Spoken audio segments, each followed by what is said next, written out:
వార్తలకి స్వాగతం. ముందుగా ఈనాటి ముఖ్యాంశాలు పరిశీలిద్దాం. గంగచలపేటలో తుఫాను కారణంగా ఇల్లు కూలిపోయిన ప్రమాద బాధితులను పరామర్శించిన మంత్రి కొండపల్లి. అండగా ఉంటామని బాధితులకు భరోసా కల్పించిన శ్రీనివాస్.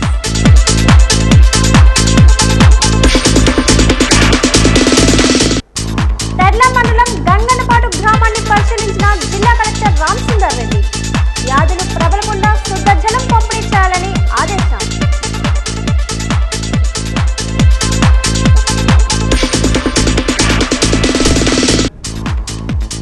మెంటాడ కేజీబీవీ పాఠశాలను పరిశీలించిన రాష్ట్ర మంత్రి గుమ్మడి సంధ్యారాణి. విద్యార్థులకు ఎలాంటి ఇబ్బంది లేకుండా చర్యలు తీసుకోవాలని ఆదేశం.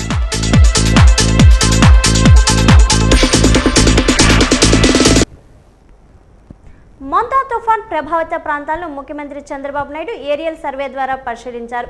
బాపట్ల, పల్నాడు, కృష్ణా, కోనసీమ, ఏలూరు జిల్లాలో సీఎం చంద్రబాబు ఏరియల్ విజిట్ కొనసాగింది. చిలుకలూరుపేట, పచ్చూరు, చీరాల, కోడూరు, నాగాయలంక మీదుగా వాడలరేవు వరకు సీఎం ఏరియల్ విజిట్ చేశారు. కోనసీమ జిల్లా అల్లవరం మండలం వాడలరేవులో ముఖ్యమంత్రి ల్యాండ్ అయ్యారు.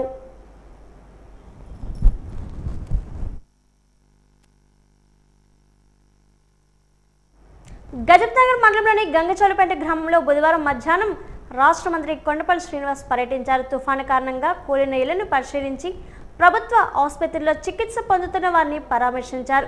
తుఫాను కారణంగా నష్టపోయిన బాధితులకు ప్రభుత్వం అండగా నిలుస్తుందని చెప్పారు. ఇప్పటికే అన్ని శాఖల అధికారులు, ఉద్యోగులు సర్వే చేపడుతున్నారని చెప్పారు.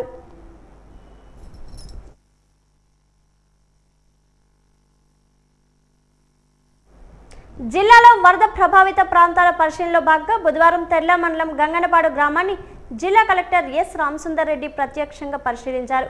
ఆ గ్రామంలో నర్స్పల్లి వారి బంద చెరువు ఓవర్ఫ్లో కావడంతో గ్రామంలోని ప్రధాన వీధుల్లో నీటి ప్రవాహం కొనసాగించడం గమనించిన కలెక్టర్ ఇరిగేషన్ ఏఈతో మాట్లాడి తక్షణమే నీటి ప్రవాహం బయటకు పోయే విధంగా చర్యలు తీసుకోవాలని ఆదేశించారు. ఈ సందర్భంగా ప్రజలతో మాట్లాడి వారి సమస్యలు తెలుసుకున్న కలెక్టర్ ఎవరూ ప్రమాదానికి గురి కాకుండా జాగ్రత్తలు తీసుకోవాలని సూచించారు. నీటి మట్టం పెరిగిన ప్రాంతాలు ప్రజలు అవసరమైతే పునరావాస కేంద్రాలకు వెళ్లాలని సూచించారు.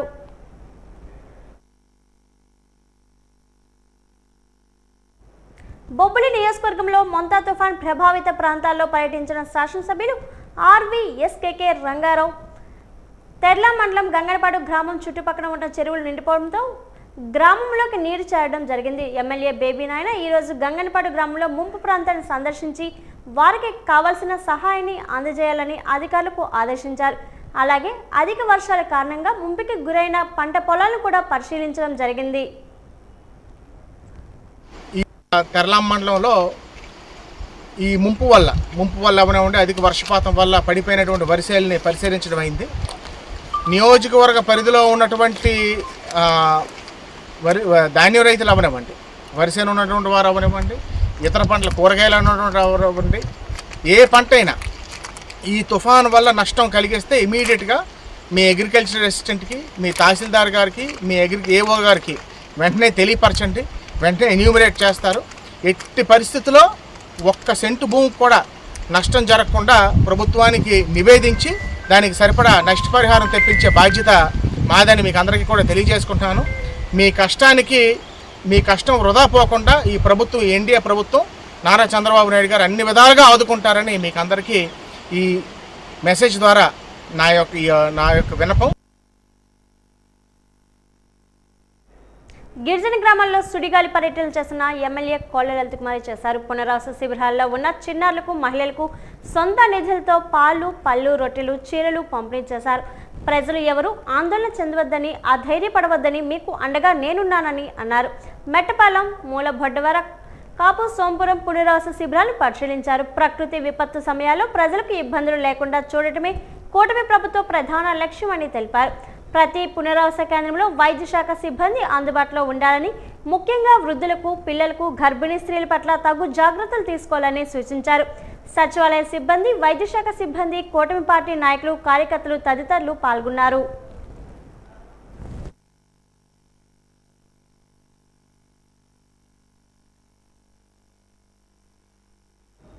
మెంటాడ కేజీబీవీ పాఠశాల ముంపుకు గురైందని మంత్రి సంధ్యారాణి తెలియజేయడంతో బుధవారం పాఠశాలను సందర్శించారు. ఆంధ్ర జలాశయం నీటిని మంగళవారం రాత్రి విడుదల చేయడంతో చంపావతి నది ఆనుకొని ఉన్న పాఠశాల ఆవరణలోకి వరద నీరు ప్రవేశించింది. దీంతో ఒక్కసారిగా విద్యార్థులు ఆందోళనకు గురయ్యారు. ఈ సందర్భంగా మంత్రి మాట్లాడుతూ విద్యార్థులకు ఎటువంటి ఇబ్బందులు కలగకుండా చూడాలని అధికారులను ఆదేశించారు.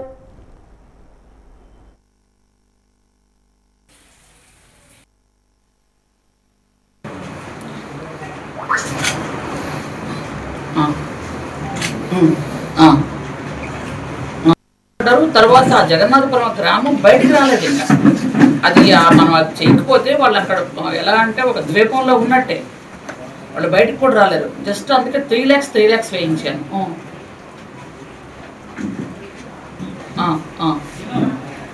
అవునండి.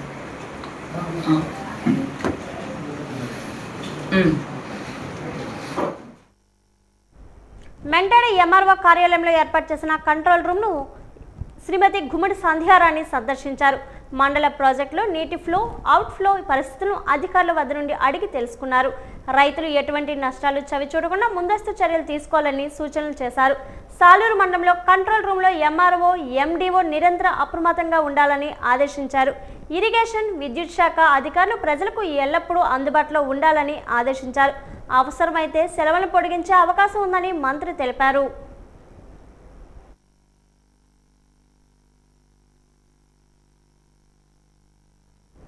జిల్లాలో తుఫాను పరిస్థితులను దృష్టిలో ఉంచుకొని జిల్లా కలెక్టర్ ఎస్ రామసుందర్ రెడ్డి ఆదేశాల మేరకు కలెక్టరేట్లోని 14 శాఖల సమన్వయంతో ప్రత్యేక డిజాస్టర్ కంట్రోల్ రూమ్ ఏర్పాటు చేశామని రాజేశ్వరి అన్నారు. ఈ కంట్రోల్ రూమ్ ద్వారా తుఫాను ప్రభావిత ప్రాంతాలపై నిరంతర పర్యవేక్షణ చేసి తక్షణ సహాయక చర్యలు చేపట్టామన్నారు. డిపిఎం రాజేశ్వరి, కేఆర్ఆర్సీ ప్రత్యేక ఉప కలెక్టర్ మురళి ఇన్ఛార్జీలుగా రెవెన్యూ, పోలీస్, వ్యవసాయ, పశుసంవర్ధక, మున్సిపల్, ఆర్ఎండ్బి, RWS, Panchayati Raj, health, AP, EPDCL శాఖల సిబ్బందితో కూడిన ఈ కంట్రోల్ రూమ్ తుఫాను ప్రభావం తగ్గే వరకు 24 గంటలు కార్యకలాపాలు కొనసాగిస్తుంది. జిల్లాలో తుఫాను ప్రభావం వల్ల ఏదైనా అత్యవసర పరిస్థితి తలెత్తిన వెంటనే ఈ కంట్రోల్ రూమ్ ద్వారా సమన్వయం చేశామన్నారు. ప్రజలు ఎటువంటి ఇబ్బందులు లేకుండా సురక్షితంగా ఉండేందుకు అన్ని శాఖలు సమిష్టిగా కృషి చేశామని తెలిపారు. ఇప్పటి వరకు 39 కంప్లైంట్లు వచ్చాయని, వాటిలో ఎక్కువగా విద్యుత్ సరఫరాలో అంతరాయం జరిగినట్లు ఫిర్యాదులు వచ్చాయన్నారు. కంట్రోల్ రూమ్కి వచ్చిన ఫిర్యాదులు వెంటనే సంబంధిత శాఖల దృష్టికి తీసుకుని వెళ్లి సమస్య పరిష్కారం అయ్యేలా చర్యలు తీసుకున్నామని తెలిపారు. తుఫాను తీరం దాటిన తుఫాన్ ప్రభావం ఉండే అవకాశం ఉంది కాబట్టి మరో 2 రోజులు కంట్రోల్ రూమ్ నిర్వహిస్తున్నామని తెలిపారు. 26వ తేదీ నుండి గౌరవ జిల్లా కలెక్టర్ గారి ఆదేశాల మేరకు 14 డిస్ట్రిక్ట్ లెవెల్ డిపార్ట్మెంట్స్తో కలిపి రెవెన్యూ డిపార్ట్మెంట్ కూడా కంట్రోల్ రూమ్ను ఏర్పాటు చేయడం జరిగిందండి. ఈ మంతా తుఫాను దృష్ట్యా ప్రజలందరికీ కూడా ఎటువంటి అసౌకర్యం కలిగినా సరే వారికి సైక్లోన్కి సంబంధించిన కంప్లైంట్స్ అన్నీ కూడా ఈ సెల్ నుంచి తీసుకోవడం జరుగుతుంది. మరి ఈరోజు వరకు కూడా ఈ సెల్ అన్నది మరి అధికారుల పర్యవేక్షణలో పూర్తి స్థాయిలో విధులు నిర్వహిస్తున్నాము. 3 షిఫ్టులుగా డ్యూటీలు వేయడం జరిగింది. అన్ని షిఫ్ట్స్లో కూడా జిల్లాకు సంబంధించిన 14 డిపార్ట్మెంట్స్ వారు పంచాయతీరాజు, మెడికల్ అండ్ హెల్త్, తర్వాత మున్సిపల్ ఆఫీసు, తర్వాత animal husbandry, health, agriculture, revenue అన్ని డిపార్ట్మెంట్స్ కూడా ఇందులో ఇన్వాల్వ్ అయి ఉన్నాయండి. ఇలా పెట్టడంలో గల ముఖ్య ఉద్దేశం ఏంటంటే ఇచ్చిన కంప్లైంట్ వెంటనే సంబంధిత అధికారికి తెలియచేసి వారి ద్వారా ఫీల్డ్ లెవెల్లో పని జరగడానికి, తొందరగా చేయడానికి మరి గౌరవ జిల్లా కలెక్టర్ గారి చర్యలు చేపట్టడం జరిగింది. ఈరోజు తుఫాను తీరం దాటిన తర్వాత భారీ వర్షాలు ఏమైనా ఉన్నా ఒకవేళ వాటర్ లెవెల్స్ కూడా ఫ్లో అయినప్పటికీ అలాంటి పిటిషన్స్ అన్నీ కూడా రిజాల్వ్ చేయడానికి ఈరోజు కూడా ఇది పనిచేస్తుంది. మరి ముఖ్యంగా ఈరోజు వరకు మాకు డిపార్ట్మెంట్స్ నుంచి 39 పిటిషన్స్ వచ్చాయండి. వాటిలో ఆల్రెడీ 23 పిటిషన్స్ రిజాల్వ్ చేయడం జరిగింది. ఈ 16 పిటిషన్స్ కూడా మేము వాటి మీద చర్య తీసుకుంటున్నాం. ఎక్కువగా ఏపీ, ఈపీడీసీఎల్ మరి మున్సిపాలిటీలో ఇవి నమోదైనాయి. ముఖ్యంగా పవర్ సప్లై ఇవన్నీ కూడా ఆ రోజే వితిన్ అవర్స్లో రిజాల్వ్ చేయడం జరిగింది. వెంటనే రెక్టిఫై చేసి పిఆర్ అండ్ ఆర్ఎండ్బి, తర్వాత మున్సిపాలిటీ అన్ని డిపార్ట్మెంట్స్, ఏపీ, ఈపీడీసీఎల్ కూడా కరెక్ట్గా బాగా సహకరించేసాయండి. ధన్యవాదాలు సార్. గత 2 రోజులుగా జిల్లాలో కురిసిన వర్షాలతో జిల్లాలో వర్షపాతం ఎక్కువ నమోదైందని విజయనగరం జిల్లా వ్యవసాయ శాఖ అధికారి విటి రామారావు అన్నారు. ఇతర జిల్లాలతో పోలిస్తే వర్షపాతం తక్కువే నమోదైందని అన్నారు. జిల్లాలో 1,07,000 హెక్టార్లు వరి పంట సాగు చేస్తున్నారని, దీనిలో 200 ఎకరాలు వరి పంట నేలకు ఒరిగి పంట నష్టం వాటిల్లిందని అన్నారు. తుఫాను తీరం దాటిపోవడంతో ఇప్పటివరకు ఎంత పంట నష్టం జరిగింది అనేది కులకుశంగా సమాచారం జిల్లా కలెక్టర్ వారికి అందజేస్తామన్నారు. తుఫాను వల్ల నష్టపోయిన రైతులకు ప్రభుత్వం నుంచి రావాల్సిన నష్టపరిహారంను వారం రోజుల్లో రైతుల అకౌంట్లోకి వేయాలనే ఆలోచనలో ప్రభుత్వం ఉందన్నారు. దీంతో నష్టపరిహారంను అంచనాలు వేస్తున్నామని తెలిపారు. మరి మోందా సైక్లోన్ గురించి చూసుకున్నట్లయితే మన విజయనగరం జిల్లాలో మరి 28వ తారీఖున మనకు 48 mm వరకు వర్షపాతం నమోదైందండి. అలాగే 29వ తారీఖు చూసుకున్నట్లయితే ఒక 62 mm వరకు కూడా వర్షపాతం అనేది నమోదవడం జరిగింది. అంటే మిగతా జిల్లాలతో పోల్చినట్లయితే ఇది కొంతవరకు మనకి తక్కువ నమోదవడం జరిగింది. అయినప్పటికీ కూడా మనకు కొంతవరకు మరి ఈ పంటల యొక్క నష్టం అనేది మన జిల్లాలో గమనించడం జరిగిందండి. ఖరీఫ్ పంట కాలంలో చూసుకున్నట్లయితే మన ప్రధానమైన పంట వరి 107 హెక్టార్స్లో 1,07,000 హెక్టార్స్లో మనకు ప్రధాన పంట అయిన వరి సాగు జరుగుతూ ఉంది. సో దీనిలో భాగంగా మరి అధిక వర్షాలకు గాను కొంత పంట నష్టం అయితే మనం ఇప్పటివరకు కూడా ప్రిలిమినరీ క్రాప్ డ్యామేజెస్ గవర్నమెంట్కి నివేదించడం జరిగింది. దగ్గరగా మనకు 800 హెక్టార్స్ వరకు కూడా మనం క్రాప్ డ్యామేజ్ ప్రిలిమినరీ రిపోర్ట్ గవర్నమెంట్కి ఇవ్వడం జరిగింది. సో ఈరోజు మనము కలెక్టర్ గారి యొక్క ఎన్యూమరేషన్ ఆర్డర్స్ తీసుకుని మన ఆర్ఎస్కే అసిస్టెంట్స్ ద్వారా ఎన్యూమరేషన్ అనేది అంటే మనం నష్ట గణన అనేది మొదలుపెట్టడం జరుగుతుందండి. ఇది ఒక 5 నుంచి 6 రోజుల్లో ఈ కార్యక్రమం పూర్తి చేసి మరి వీరందరికీ కూడా డీబీటీ మోడ్లో వారి యొక్క ఖాతాల్లోనికి ఈ పంట నష్టపరిహారం అనేది ప్రభుత్వం జమ చేయడం అనేది జరుగుతుంది అనమాట. మరి గౌరవ ముఖ్యమంత్రి గారి ఉద్దేశం ఏంటంటే త్వరితగతిన ఒక 5-6 రోజుల్లోనే త్వరితగతిన నష్టపోయిన రైతులందరికీ వారి ఖాతాల్లోనికి ఈ పంట నష్టపరిహారం ఏదైతే ఉందో దాన్ని ఇవ్వాలనేది ముఖ్యమంత్రి గారి గవర్నమెంట్ యొక్క ఉద్దేశం. 33% పైబడి నష్టం జరిగినట్లయితే దాన్ని పూర్తి నష్టం కింద పరిగణించడం జరుగుతుంది. అంటే మన ఎకరానికి ఒక 30 బస్తాలు వస్తుందనుకున్న పరిస్థితి ఉన్నట్లయితే దాంట్లో 10 బస్తాల పైన నష్టం జరిగే పరిస్థితి అక్కడ మనం గమనించినట్లయితే దాన్ని పూర్తి నష్టం కింద ఎకరం అంతా కూడా మనం ఈ ఎన్యూమరేషన్లో ఆ సంబంధిత రైతు పేరు మీద మనము రికార్డ్ చేసి అతనికి నష్టపరిహారానికి మనం అంచనాలు రూపొందించి గవర్నమెంట్కి పంపించడం జరుగుతుంది అనమాట. కాబట్టి రైతు సోదరులు దీన్ని సహకరించండి. మీ యొక్క బ్యాంక్ అకౌంట్ డీటెయిల్స్ ఇవి కూడా మీరు ఇవ్వాల్సిన అవసరం ఉంటుంది. అదేవిధంగా ఆధార్ కార్డ్ డీటెయిల్స్ ఇవన్నీ ఇచ్చినట్లయితే మరి మీ డైరెక్ట్ బెనిఫిట్ ట్రాన్స్ఫర్ మోడ్లో మీకు నష్టపరిహారం అనేది అందజేయడం జరుగుతుంది. తుఫాను ప్రభావంతో గత 2 రోజులుగా కురిసిన భారీ వర్షాల వల్ల జిల్లా కేంద్రంలో ఉన్న ప్రభుత్వ సర్వజన ఆసుపత్రి అస్తవ్యస్తంగా ఉంది. 2 రోజులు వర్షాలతో మహారాజా హాస్పిటల్ పరిసర ప్రాంతాల్లో జలమయం అయింది. రోగులతో రద్దీగా ఉండే హాస్పిటల్ పరిసర ప్రాంతాల్లో వర్షపు నీళ్లు ఉండడంతో రోగులకు ఇన్ఫెక్షన్ సోకే అవకాశం ఉందని ఆలోచన చేసిన హాస్పిటల్ పర్యవేక్షణ అధికారి ప్రత్యామ్నాయ ఏర్పాట్లు చేశారు. హాస్పిటల్ పరిసర ప్రాంతంలో ఉన్న వర్షం నీరు ప్రత్యేక ఇంజెక్షన్లు ఏర్పాటు చేసి వర్షపు నీరు నిల్వ లేకుండా బయటకు తొలగిస్తున్నారు. అలానే రోగుల అవసరాలను దృష్టిలో పెట్టుకొని ప్రత్యేక చర్యలు తీసుకున్నామని హాస్పిటల్ శానిటేషన్ సూపర్వైజర్ తెలిపారు.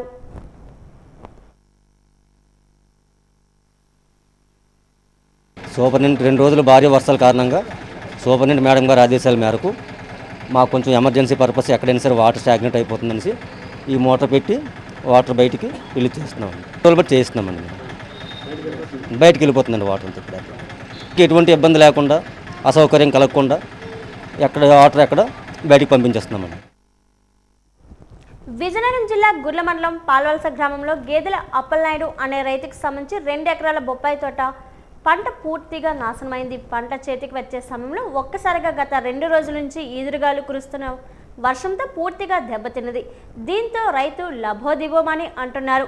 అధికారులు వెంటనే స్పందించి తక్షణ చర్యలు తీసుకోవాలని రైతు కోరుతున్నారు.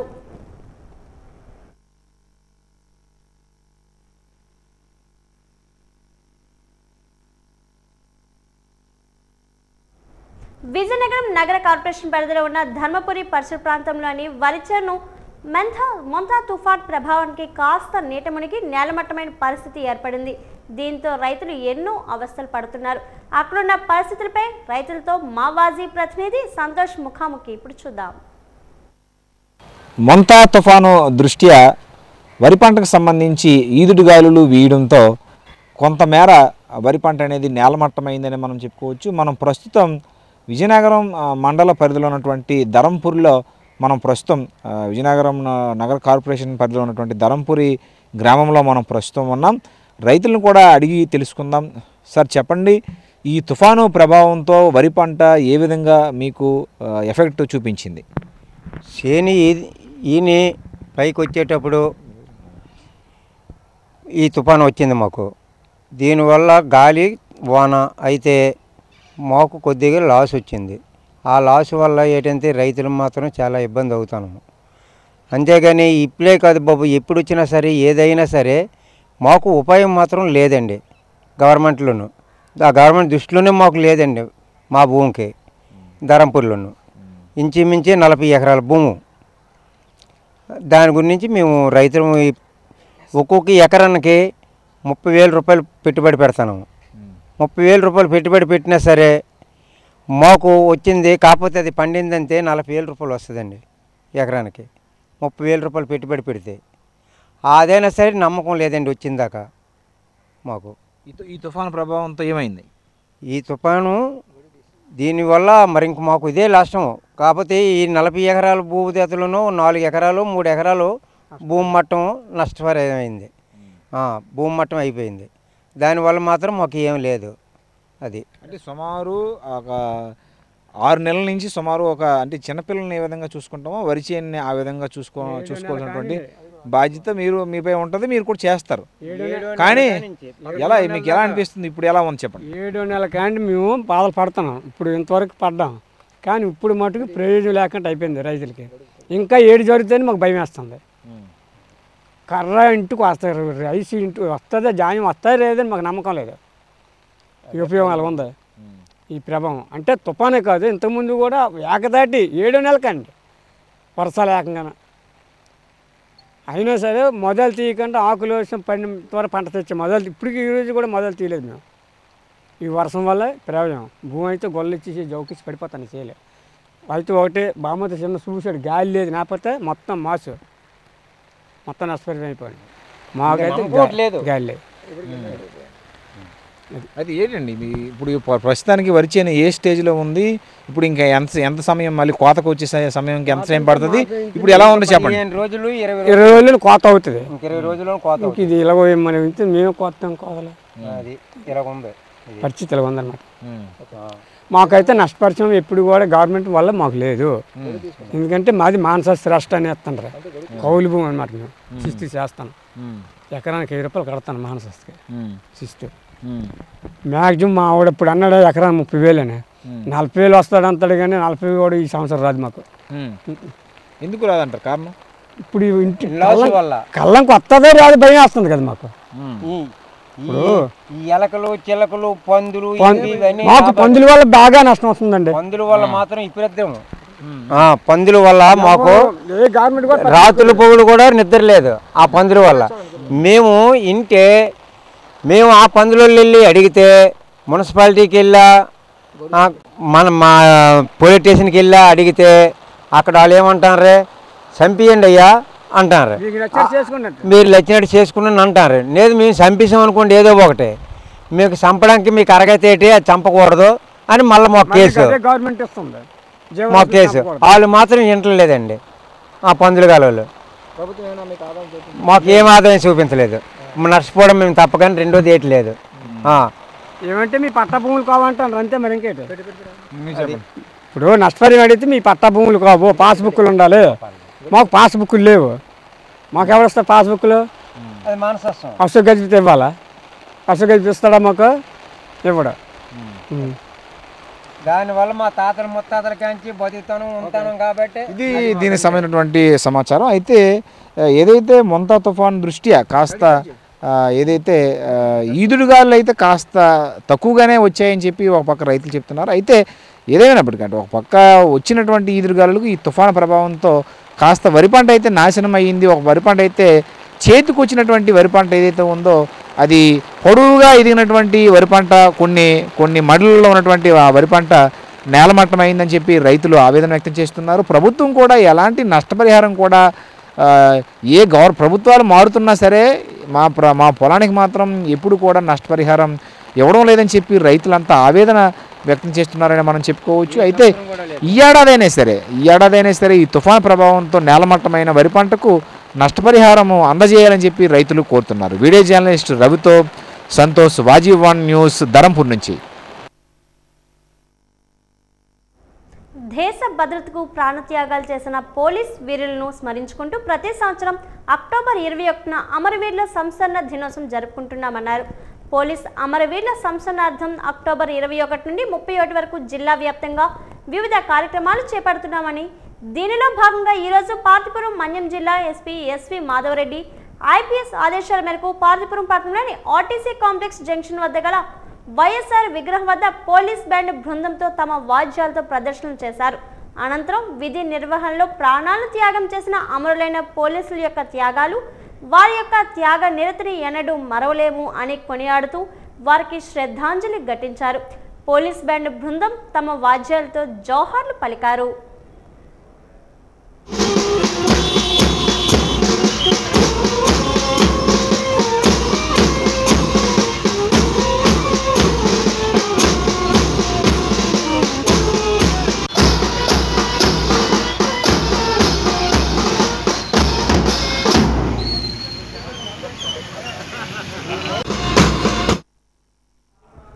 ముంతా తుఫాన్ సమర్థవంతంగా ఎదుర్కొనేందుకు నగరపాలక సంస్థ అధికారులు చేపట్టిన ముందస్తు జాగ్రత్తలను సత్ఫలితాలనిచ్చాయని వీఎంసీ కమిషనర్ పల్లి నల్లనయ్య అన్నారు. గతంలో కొంచెం వర్షంకే న్యూపూర్ణ జంక్షన్, పెద్ద చెరువు అవుట్ఫ్లో, నాయుడు కాలనీ, పద్మావతి నగర్ తదితర ప్రాంతాలు వరద నీటితో నిండిపోయావని చెప్పారు. ముందస్తు జాగ్రత్తలతో ఆయా ప్రాంతాలు సాధారణ స్థితిలో ఉన్నాయన్నారు. ముఖ్యంగా పెద్ద చెరువు అవుట్ఫ్లో ప్రాంతంలో లోవర్ ట్యాంక్ బండ్ రోడ్డుపై చేపట్టిన ప్రత్యేక ఏర్పాట్ల వల్ల అధిక మొత్తంలో నీరు రహదారిపై ప్రవహించకుండా అడ్డుకట్ట వేయడం జరిగిందని చెప్పారు. పాలక సంస్థ నగర ప్రజలకు ఎటువంటి ఇబ్బంది రాకుండా సకల చర్యలు గైకొన్నది. ముఖ్యంగా శానిటేషన్ పరంగా చూసుకుంటే ఎప్పటికప్పుడు బ్యాక్లాగ్ గార్బేజ్ ఏమీ లేకుండా ఈవెన్ క్లాప్ ఆటోలను కూడా ఇంటింటికి తిప్పి కలెక్ట్ చేయడం జరిగింది. ఎక్కడ కూడా శానిటేషన్కి ఇబ్బంది వచ్చే పరిస్థితి అయితే కలిగించలేదు. అంతేకాకుండా ఎక్కడైతే ఈ భారీ వర్షాలకి డ్రైన్ చోకింగ్ పాయింట్స్, రోడ్డు ఎక్కే మార్గాలు ఏవైతే ఉన్నాయో నీరు, అవన్నీ కూడా మేము సైడ్ కచ్చా కాలువలు నిర్మించి తవ్వి వాటిని బెయిల్అవుట్ చేయడం జరిగింది. దానివల్ల చాలా వరకు రోడ్డు ఎక్కడం మానేసింది. ముఖ్యంగా గమనించాల్సిన విషయం ఏంటంటే, నేను డిసెంబర్లోనే శాంక్షన్ చేశాను. సమ్మర్లో మేము తీసుకున్న ఈ డిసిల్టేషన్ కార్యక్రమాలు మంచి సత్ఫలితాలను ఇచ్చేయడంలో ఎటువంటి సందేహం లేదు. మనకి ఇప్పుడు చూస్తున్న భారీ వర్షాల్లో ఉదాహరణకు నాయుడు కాలనీ, వినాయక నగర్, పద్మావతి నగర్ ఇవన్నీ కూడా ముంపు బారిన పడేవి. రోడ్లు ఎక్కిపోయి ఇళ్లలోకి నీరు వెళ్ళే పరిస్థితి. మేము ఏదైతే ఈ పెద్ద చెరువు అవుట్లెట్ అక్కడ నుంచి ధర్మపురి వరకు మొత్తం డిసిల్టేషన్ చేయడం జరిగింది. EX 120ని కిందకి దింపి డ్రైన్లోకి దింపి మొత్తం చెట్లు అడ్డంకులు అన్నీ కూడా తీయటంతో మొత్తం ఈ నీరంతా కూడా డ్రైన్లోనే వెళ్ళిపోతుంది తప్ప ఈ అడ్డంకులు ఉండడం వల్ల ఏమవుతుంది, రోడ్డు ఎక్కడం జరుగుతుంది, కాలనీ మునిగిపోతున్నాయి. ఇప్పుడైతే ఎంత పెద్ద భారీ వర్షం వచ్చినా, ఉదాహరణ మా ఆఫీస్ ముందు అక్కడ కూడా 80 సిల్ట్లు 80 ట్రక్కులు సిల్ట్ తీపించడం జరిగింది. మీరు ఆర్జీ థియేటర్ నుంచి ఇక్కడ గంట స్తంభం వరకు కూడా. దీనివల్ల మా ఆఫీస్ కూడా మునగడం తగ్గిపోయింది. ఏదైనా భారీ వర్షం వస్తే రోడ్డు మీద ఒక 1 అడుగు నీరు ఉండడం 15 నిమిషాల్లో రిసీడ్ అయిపోవడం జరుగుతుంది. ఈ రకంగా మేము తీసుకున్న ఈ పూడికతీత పనులు, కాలువల్లో పూడికతీత పనులు మంచి సత్ఫలితాలను ఇచ్చే ఇదే టెంపోను మేము కొనసాగిస్తున్నాం. తుఫాను ప్రభావంతో గత 2 రోజులుగా కురిసిన వర్షాలతో నిన్న రాత్రి గుర్ల కేజీబీవీ పాఠశాలలో విద్యుత్ షార్ట్ సర్క్యూట్ వల్ల ప్రమాదం చోటు చేసుకుంది. కేజీబీవీ పాఠశాలలో ఉన్న సెకండ్ ఇయర్ చదువుతున్న విద్యార్థుల గదిలో డార్మెటరీతో విద్యుత్ షార్ట్ సర్క్యూట్ ఏర్పడడంతో డార్మెటరీలో పరుపులు కాలిపోవడంతో విద్యార్థులు మంటలను అదుపులో చేసేందుకు నీళ్లు జల్లారు. దీంతో ఒక్కసారిగా పొగ కమ్ముకోవడంతో 5 విద్యార్థులు శ్రావణి, సుజాత, వెంకటలక్ష్మి, కృపా సంధ్య, దీక్షిత, అస్వస్థకు గురయ్యారు. వెంటనే సిబ్బంది పోలీసులకు సమాచారం అందించడంతో విద్యార్థులు నిర్మల సిహెచ్సికి తరలించారు. ప్రస్తుతం విద్యార్థులు హాస్పిటల్లో చికిత్స పొందుతున్నారు. సమాచారం తెలుసుకున్న జిల్లా కలెక్టర్ ఎస్ రామసుందర్ రెడ్డి అధికారులు అప్రమత్తం చేసి విద్యార్థులకు మెరుగైన వైద్యం అందించాలని ఆదేశాలను జారీ చేశారు. కేజీబీయూలో షార్ట్ సర్క్యూట్ గల కారణాలు పరిశీలించి పాఠశాలలు విద్యుత్ సరఫరాలో ఎటువంటి ఆటంకాలు లేకుండా ఎలాంటి సంఘటనలు తిరిగి పునరావృతం చర్యలు తీసుకోవాలని విద్యుత్ శాఖ అధికారులకు కలెక్టర్ ఆదేశాలు జారీ చేశారు. నెల్లిమర్ల ప్రభుత్వ ఆసుపత్రిలో చికిత్స పొందుతున్న విద్యార్థుల ఆరోగ్యం ప్రస్తుతం మెరుగుపడిందని వైద్యులు తెలిపారు. విద్యుత్ షాక్ గురి కావడంతో అబ్జర్వేషన్ కోసం మాత్రమే హాస్పిటల్లో ఉంచామని, ఈ రోజు సాయంత్రం లోపు విద్యార్థులను హాస్పిటల్ నుంచి డిశ్చార్జ్ చేస్తామని హాస్పిటల్ వైద్యులు తెలిపారు.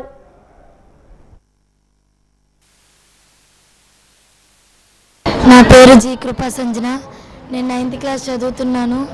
నిన్న రాత్రి మేమందరం తినేసాక మా హాస్టల్లో సెకండ్ ఇయర్ రూమ్లో కరెంటు చిన్నది షార్ట్ అయ్యి అక్కడున్న పరుపులు అవన్నీ ముట్టికిపోయి అగ్గి రావడం జరిగింది. దానివల్ల అది చూసి మేము భయపడి మాకు ఆవేశం వచ్చేసి మేము హాస్పిటల్లో నెల్లిమర్ల సిహెచ్సి హాస్పిటల్లో జాయిన్ అయ్యాము. మమ్మల్ని ఎంతో కేర్ చేశారు. అందరికీ థ్యాంక్ యూ. పెద్ద పెద్ద అధికారులు పిఓ సార్ అందరూ వచ్చి మమ్మల్ని సందర్శించారు. అందుబట్టి థ్యాంక్ యూ. ఇంకా మిగతా ఉన్నవారికి ఏమీ అవ్వలేదు. ఒక 5 మెంబర్స్కి మాత్రమే జస్ట్ కళ్ళు తిరిగి పడిపోవడం, చిన్న ఆవేశం రావడం వంటివి జరిగింది. అంతే, ఇంకెవరికి ఏ హాని జరగలేదు. 9th క్లాస్ చదువుతున్నాను. మా హాస్టల్లో అసలు ఏమీ అవ్వలేదు. జస్ట్ కరెంట్ షాక్ వల్ల వైర్లు మొత్తం కాలాయి. దానివల్ల అందరూ రచ్చరచ్చలా చేసుకుని ఏటి అరుపులు కేకల వల్ల కొంచెం మేము నీరసపడిపోయాము. జస్ట్ మా 5గురికి బాగోలేక సీరియస్గా ఉండడం హాస్పిటల్కి తీసుకొచ్చారు. మాకు ప్రస్తుతం మేము అందరం బాగానే ఉన్నాం. మాకు సార్లు హెల్త్ మొత్తం డాక్టర్స్ మా స్టాఫ్ మన టాన్ టీచింగ్ అందరూ మాకు బాగా హెల్ప్ చేశారు. Thank you. పెద్ద పెద్ద అధికారులు కూడా వచ్చారు, మమ్మల్ని ఇలా చెక్ చేశారు. అందరూ బాగానే ఉన్నాము. కార్తీక మాసం రావడంతో అయ్యప్ప మాలధారణ వేసే భక్తులతో అయ్యప్ప స్వామి ఆలయంలో తాకిడి పెరిగింది. ఇప్పటికే మాలధారణ వేసిన భక్తులు స్వామివారికి ప్రీతిపదమైన రోజు బుధవారం కావడంతో విజయనగరం పరిసర ప్రాంతాల్లో ఉన్న భక్తులు స్వామివారిని దర్శించుకునేందుకు భక్తులు తరలివచ్చారు. దీంతో ఆలయ ప్రాంగణం అయ్యప్ప స్వామి శరణ ఘోషతో హోరెత్తింది. ఇక ఈ స్వామివారి మాలధారణ ధరించేందుకు అధిక సంఖ్యలో భక్తులు తరలిరావడంతో ఆలయంలో భక్తులు తాకిడితో పోటెత్తింది. మాలధారణ చేసిన స్వాములకు, కొత్తగా మాలధారణ వేసిన స్వామి భక్తులకు ఆలయ ప్రాంగణంలో దాతల సహాయంతో అల్పాహారాన్ని ఏర్పాటు చేశారు.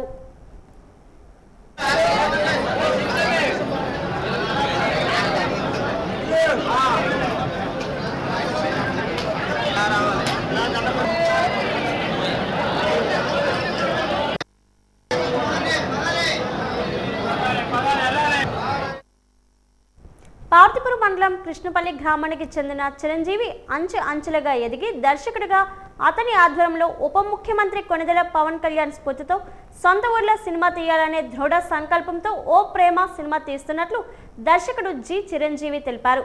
పార్తిపురం పరిసర ప్రాంతాల్లో తీస్తున్న ఓ ప్రేమ చిత్రం షూటింగ్ సందర్భంగా cine hero Sai Varma, heroine మధులతో కలిసి మాట్లాడుతూ ఓ ప్రేమ సినిమా ప్రమోషన్ సందర్భంగా ఉప ముఖ్యమంత్రి ఓ ప్రెస్ మీట్లో మాట్లాడినప్పుడు పార్తిపురం మన్యం జిల్లా ప్రాంతంలో అద్భుతమైన, అందమైన, సౌందర్యభరితమైన ప్రదేశాలు ఉన్నాయని, అక్కడ కూడా సినిమాలు తీయాలని ఉప ముఖ్యమంత్రి పవన్ కళ్యాణ్ సూచనను స్ఫూర్తిగా తీసుకొని మన్యం జిల్లాలోని సుందర ప్రాంతాలతో పాటు కులు మనాల్లో షూటింగ్ చేసినట్లు పేర్కొన్నారు. చిత్ర పరిశ్రమతో పాటు కూటమి ప్రభుత్వం మరియు జనసేన పార్టీలు నాయకులు, పోలీస్ సిబ్బంది చక్కని సహకారాన్ని అందించారని తెలిపారు. This is my first debut film in Telugu. Screenplay picture production director garu Chiranjeevi garu. ఎప్పుడు మూవీలో యాక్ట్ చేయాలి, హీరోయిన్ అవ్వాలి అని చిన్నప్పటి నుంచి కోరిక లేదు. But from childhood I'm a classical dancer. So acting అంటే చాలా ప్యాషన్ ఉండేది. So suddenly I got an opportunity by the sir and I started working with him. It was a very pleasant experience and I'm in the stage of learning now. So they are senior, they are trying to teach me so many things. They are cooperating with me. My co-artist is also very cooperative. Whole team is very cooperative and I am so happy to work with this film. My movie O Prema, this is a very beautiful love story. అందరికీ request చేస్తున్నాను, please come and watch hour film, do support our film, and I am sure that everyone will fall in love with this picture. Thank you so much. Dasannapeta పునరావాస కేంద్రాల్లోని నిరాశ్రయులకు సౌకర్యాలు ఏ విధంగా అందుతున్నాయి అన్న విషయాలపై Bharatiya Janata party జిల్లా అధ్యక్షుడు యు రాజేష్ వర్మ ఆరా తీశారు. దాసన్పేట ప్రభుత్వ బాలికల ఉన్నత పాఠశాల పునరావాస కేంద్రాన్ని ఈరోజు ఆయన టీడీపీ నాయకులతో కలిసి పరిశీలించారు.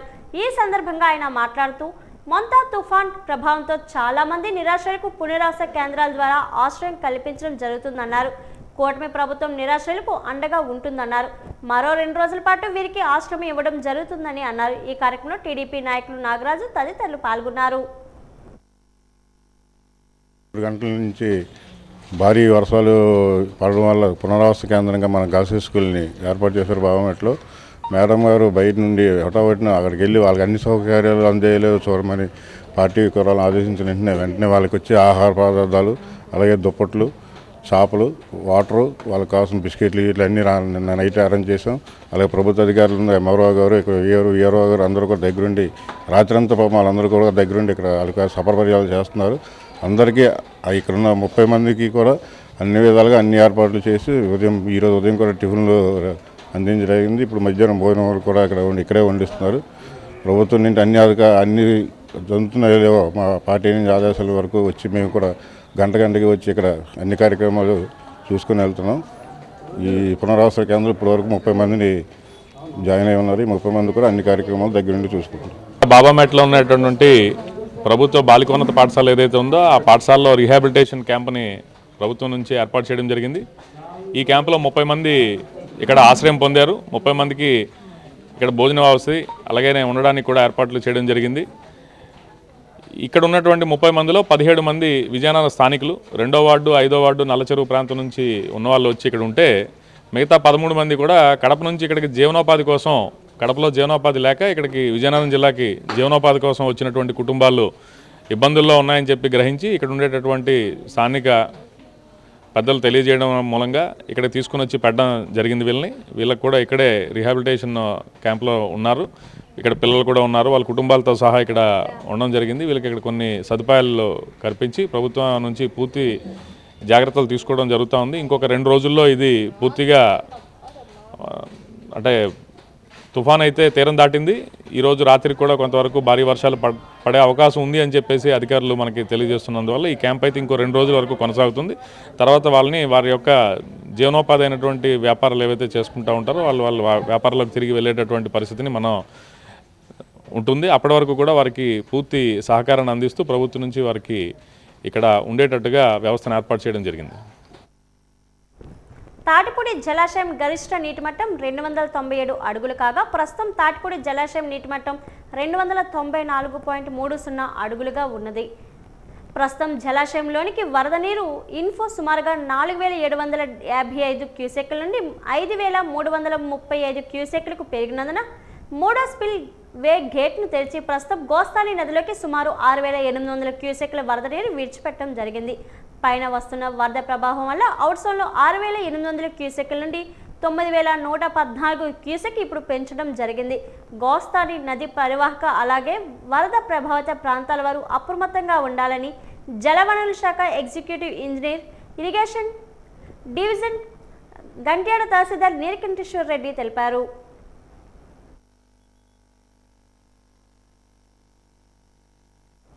విజయనగరం దాసన్పేట బాలికల ప్రభుత్వ ఉన్నత పాఠశాలలో 30 మంది నిరాశ్రయులకు ఆశ్రయం కల్పించడం జరిగిందని విజయనగరం ఎంఈఓ టి లలిత కుమారి తెలిపారు.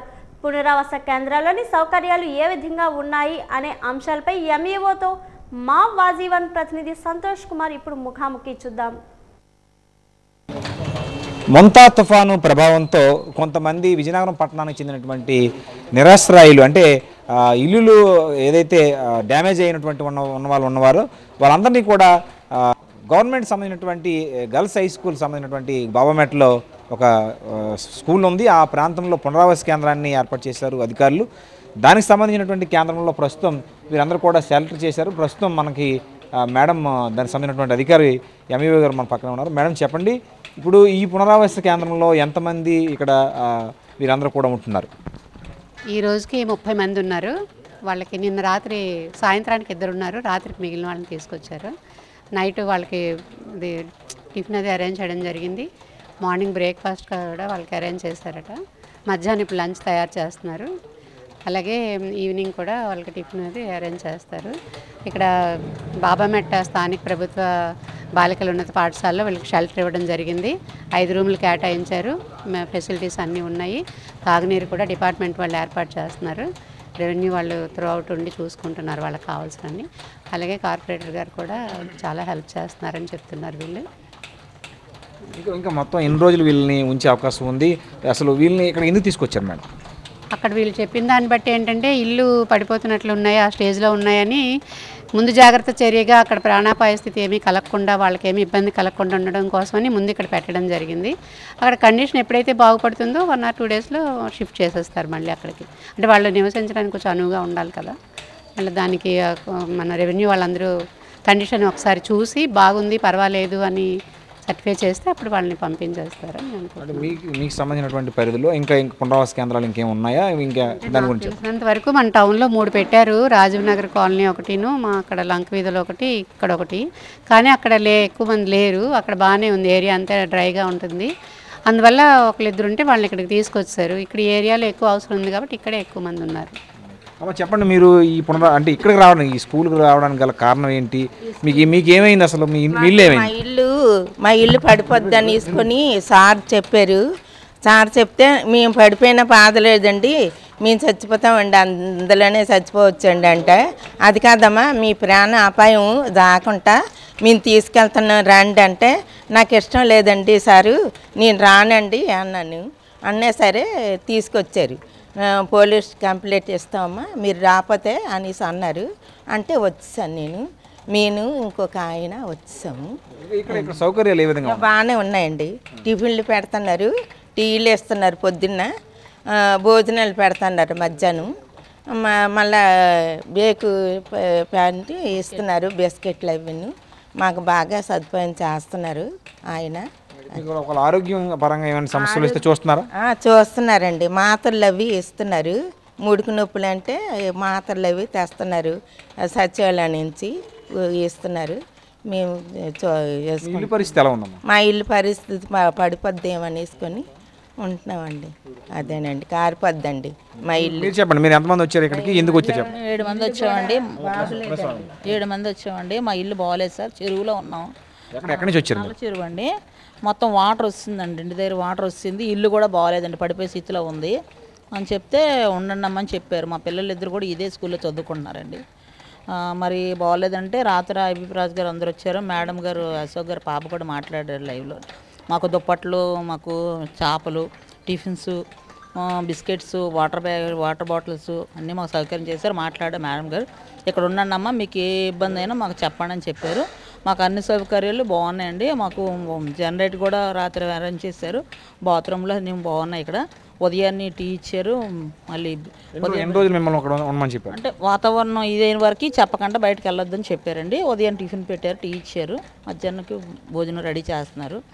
ఎవరు కూడా వెళ్ళకండి అమ్మా, మా మాట చెప్పని మీరు ఉండండి అమ్మా, మీకు ఇల్లుల గురించి కూడా తర్వాత మాట్లాడదాం అన్నారు. ఇల్లులు అయితే బాగాలేవండి అని చెప్పాను అనమాట. ఇది దీనికి సంబంధించినటువంటి సమాచారం. అంటే ప్రభుత్వ బాలికల ఉన్నత పాఠశాల ఏదైతే బాబామెట్లో ఉందో ఇక్కడ దీనికి సంబంధించినటువంటి పునరావాస కేంద్రంలో అన్ని రకాల సౌకర్యాలు ఉన్నాయని చెప్పి ఒక పక్క ఇక్కడికి వచ్చినటువంటి షెల్టర్కి ఎవరైతే వచ్చారో వాళ్ళంతా కూడా బాధితులు చెప్తున్నారు. అధికారులు కూడా వీళ్ళకి ఎప్పటికప్పుడు అన్ని రకాల సౌకర్యాలు, ఒక పక్క వాటరు, అదేవిధంగా ఆహారము, అదేవిధంగా దుప్పట్లు, మెడికల్ సంబంధించినటువంటి ఏవైతే మందులు ఏవైతే ఉన్నాయో అవి కూడా టైంకి ఇస్తామని చెప్పి వారంతా చెప్తున్నారు. వీడియో జర్నలిస్ట్ రవితో సంతోష్, వాజీ న్యూస్, బాబామెట్ట నుంచి.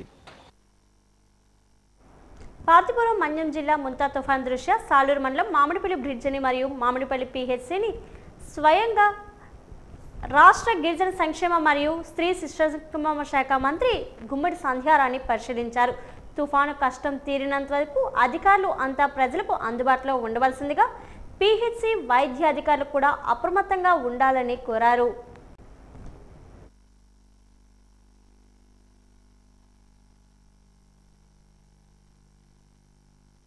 వాజీ వార్తలు ముగించే ముందు ముఖ్యాంశాలు మరోసారి. గంగచోళపేటలో తుఫాను కారణంగా ఇల్లు కూలిపోయిన ప్రమాద బాధితులను పరామర్శించిన మంత్రి కొండపల్లి. అండగా ఉంటామని బాధితులకు భరోసా కల్పించిన శ్రీనివాస్.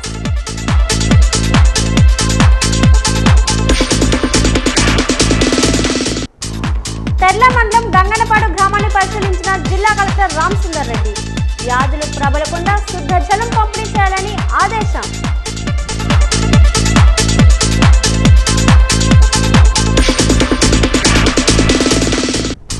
మెండాడ కేజీబీవీ పాఠశాలను పరిశీలించిన రాష్ట్ర మంత్రి గుమ్మడి సంధ్యారాణి. విద్యార్థులకు ఎలాంటి ఇబ్బంది లేకుండా చర్యలు తీసుకోవాలని ఆదేశం.